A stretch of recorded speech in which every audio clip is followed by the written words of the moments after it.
This is like old home week. We used to run into each other at the Capitol. I am excited to provide a whirlwind tour of Thore Naaden's work on behalf of Pre-1940's ranching in North Dakota. I hope you have time to read the binder. Details are there. I am Thore's granddaughter, Connie Spryncynatyk. With help from the only two people alive who remember him well, my parents, Pete and Mary Ellen Naaden, I have a few thoughts to share about Thore's deep love of the ranching life and his tireless work on herd improvement, grasslands management, and agricultural preeminence in our state. He was willing to serve where he could, and he had a lifelong interest in education. Thore's family emigrated from Norway in 1888, and his life's goal became ranching. He was a founding member of statewide organizations. He was very proud to serve as president of the North Dakota Stockmen's Association. I have with me volume 1, number 1 of Bar North magazine, which was inaugurated in his presidency. He used his president's column to talk about best practices and about ranchers' issues. He served on local and national committees, but you can see the details in his binder. I'd like to share a few mom and dad Thore stories. According to Mom, Thore was not afraid to step up and serve. She characterized him as soft-spoken, but a natural leader who preferred to listen to what others had to say. Dad said Thore didn't drink or smoke, but he confided Thore had one serious vice. You ready? He loved horses. I'd like to think he loved my grandmother more, but he loved horses. He and his buddies attended the Denver Stock Show every year, and they would buy the best horses they could afford. One year was memorable because the buyers from the east were prevented from coming in due to bad weather.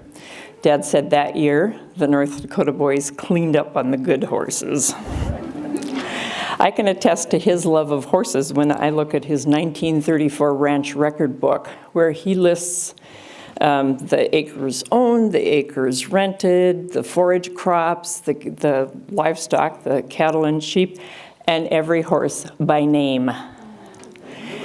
What would Grandpa Thore want me to tell you about his life's work? He put into practice his belief that agriculture was the bedrock industry in our state. He believed herd improvement and grasslands management were crucial. I can't ignore his interest in education. Thore's dad and two neighbors built the log schoolhouse and helped pay the teacher's salary at the only school Thore and his sisters attended. He had an 8th grade education, but a lifelong interest in learning. Longtime county extension agent Ben Barrett said in 1953, when he wrote an article about Thore for this first issue of Bar North, although the old schoolhouse was the only one Thore attended, that did not end his education. He had a habit of keen observation. As a result of this, his knowledge of plant and animal life far surpasses that of the average person. Thore put that knowledge into practice on his ranch west of Braddock, now in 4th generation ownership. I think Thore would be proud of that. I know my dad is. Maybe my favorite thing to document was the deep investment he and Grandma Bertie made in people, not only their 8 children, but everyone, anyone. Again, I quote Ben Barrett in Bar North. One thing is quite noticeable. Where the Naadens are, you will always find people. Their ranch home is a gathering place for young and old. It might be called Western hospitality, but it's even more than that. They just naturally like folks. In 1948, the Fargo Forum published an article about the Naaden family that ends with this. They agree that in the soil lies the future prosperity not only of their children, but that of other young people in North Dakota. They are sincere advocates of utilization of better farm practices and are believers in the thought that the family, as a team, can work out mutual prosperity and satisfaction in good living. Even after Thore and Bertie turned the ranch management over to their sons, their hearts never left the ranch.